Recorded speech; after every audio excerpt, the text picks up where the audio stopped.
plata o plomo. Plata o plomo. Ustedes eligen. Si era plata, se hablaba con Gustavo Gaviria. Si era plomo, con Pablo Escobar. Así funcionaba el imperio criminal más poderoso de los años 80. Mientras el mundo miraba al patrón, el verdadero poder se movía en silencio. Cuando llegaban los mafiosos, les preguntamos, ¿plata o plomo? Si era plata era con Gustavo, si era plomo con el patrón. El hombre en las sombras. Gustavo de Jesús Gaviria Rivero. Primo. Hermano de crianza. Socio absoluto de Pablo Escobar. El cerebro financiero del cartel de Medellín. El hombre que controlaba el dinero y quien realmente decidía hasta dónde podía llegar la guerra.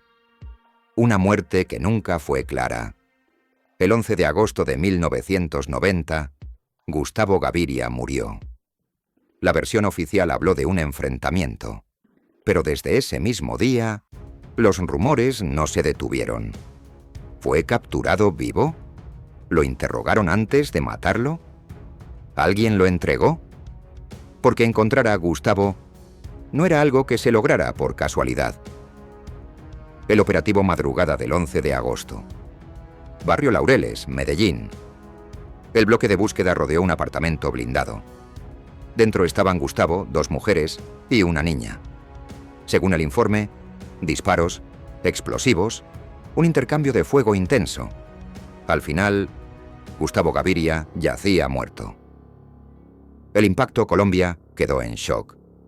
Solo habían pasado 4 días desde que César Gaviria asumió la presidencia.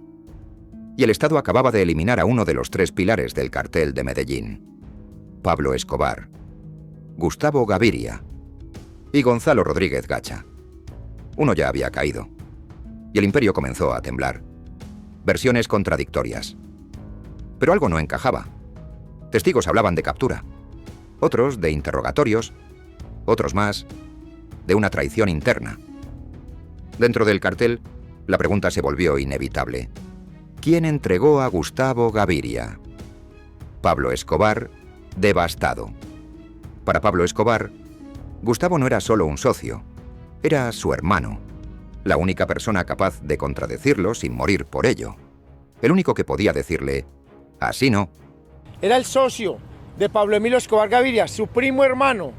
Con él empezó de ceros, empezaron robando lápidas, empezaron robando bancos, empezaron haciendo sicariato juntos, empezaron desde muy jóvenes. Gustavo era muy diferente al patrón. Gustavo Gaviria era un hombre más clasudo, era un hombre que le gustaban las cosas finas, los relojes bien finos, muy elegantes, los vinos, sus casas eran de mucho más lujo que el patrón. Era un hombre que era muy inteligente con los números, no era tan rápido con la pistola. Hacía un gran equipo con el patrón, ¿por qué? Porque al patrón le decían Pablo Sangre y a él le decían Gustavo Dinero. Cuando llegaban los mafiosos, les preguntamos, ¿plata o plomo? Si era plata era con Gustavo, si era plomo con el patrón. Pablo ordenó investigar. A todos, sin excepción. Un objetivo imposible. Y es que Gustavo no era un hombre descuidado. No aparecía en público. Usaba identidades falsas, cambiaba de ubicación constantemente. Que el bloque de búsqueda lo encontrara solo podía significar una cosa. Alguien habló. Una relación desde la cuna. Gustavo nació el 25 de diciembre de 1946 en Pereira. 3 años antes que Pablo. Sus madres eran hermanas. Crecieron juntos. Dormían en la misma cuna. Ese vínculo no se rompió jamás. Infancia y delito. En Envigado fueron inseparables. Falsificaban documentos, robaban lápidas, contrabandeaban electrodomésticos. Del delito menor al crimen organizado. El salto definitivo. En 1971 el secuestro de Diego Echavarría Misas marcó el punto de no retorno. Ya no había marcha atrás. El cartel comenzaba a tomar forma. El nacimiento del Imperio Perú. Bolivia. Pasta base escondida en chaquetas.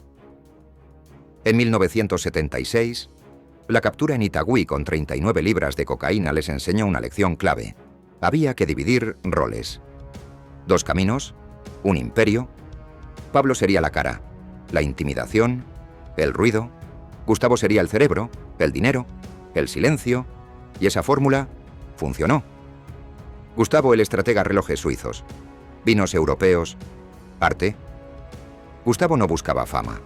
Buscaba control, lavado de dinero, rutas internacionales, hasta 60 millones de dólares diarios. Plata o plomo. La frase lo resumía todo. Si vienes por plata, hablas conmigo. Si vienes por plomo, con Pablo. Las primeras fracturas. En 1984, todo cambió. Tranquilandia fue destruida. Rodrigo Lara Bonilla fue asesinado. Pablo eligió la guerra. Gustavo, no. 2 visiones opuestas. Gustavo creía en sobornos, en discreción, en sobrevivir. Pablo creía en el terror, y esa diferencia se volvió peligrosa. Los mexicanos. Fue Gustavo quien negoció con Félix Gallardo y Amado Carrillo. Reducir riesgos, delegar transporte, aumentar ganancias, una decisión que cambiaría el narcotráfico para siempre. Los últimos meses. En 1990, la presión era insoportable. Bloque de búsqueda, extradición, guerra total. Gustavo discutió con Pablo. Le pidió negociar. Pablo se negó. Presagio. Cambió de casa, cortó comunicaciones, redujo escoltas, algo no estaba bien. El cerebro del cartel. La DEA lo dijo claro. Escobar es el rostro. Gaviria es el cerebro. Y sin cerebro, ningún imperio sobrevive. Alguien habló. Alguien muy cercano. Vamos a analizar uno por uno a los posibles traidores. Porque la muerte de Gustavo Gaviria no fue solo una ejecución, fue una traición. Gustavo Gaviria estaba escondido, pero no estaba perdido. Alguien sabía dónde dormía. Alguien sabía con quién estaba. Alguien sabía que esa noche no iba a escapar. Una búsqueda demasiado perfecta. El bloque de búsqueda no improvisó. No patrulló zonas al azar. No cometió errores. No dudó. Fueron directo al punto exacto. Eso, en una ciudad como Medellín en 1990, era prácticamente imposible sin ayuda interna. El círculo que se estrechó en los últimos meses, Gustavo había reducido su entorno al mínimo. Menos escoltas, menos contactos, menos movimientos. Solo unos pocos sabían su ubicación real. Personas que habían jurado lealtad, pero que también tenían miedo. Y en el mundo del cartel, el miedo pesa más que la lealtad. Cuando a Gustavo lo matan, es un golpe muy grande para el cartel de Medellín. Y lo entrega uno de sus hombres, pues el cartel de Se Busca.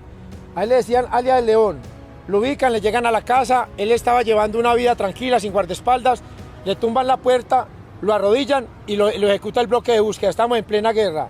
Yo estaba con el patrón cuando muere Gustavo, eso estalló como una bomba, la noticia en la radio y en la televisión por todo el mundo porque había caído el socio de Pablo Emilio Escobar Gaviria. Estábamos por el barrio Prado en Medellín, estábamos ahí tranquilos, yo me le arrimé al patrón y le dije, patrón, acaban de decir en la radio que mataron a Gustavo, el patrón estaba escribiendo, el patrón soltó el lapicero, se quedó mirando, y yo esperando la reacción del patrón, no lagrimió, no dijo nada, se quedó tranquilo, estábamos en guerra. El valor de entregar a Gustavo. Entregar a Gustavo Gaviria no era cualquier cosa.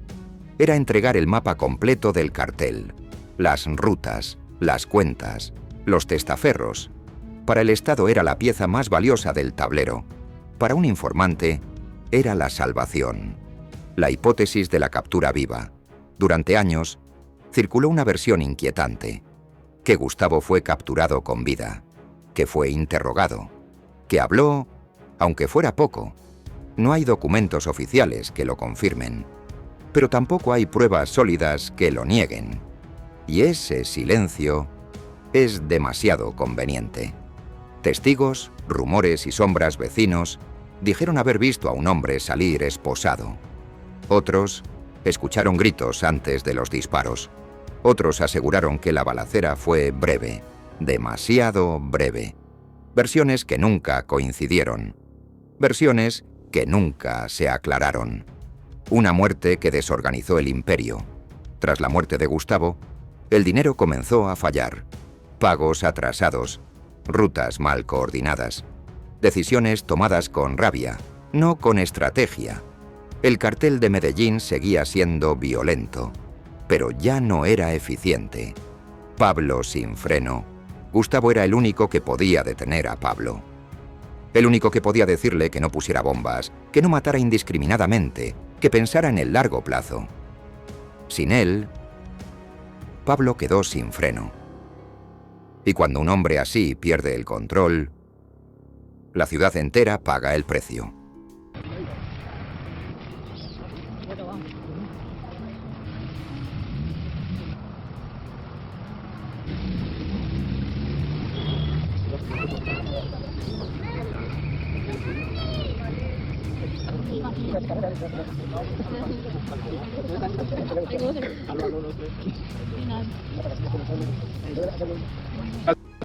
Llenar fielmente según su leal saber y entender, y prometéis solemnemente a la patria cumplir la...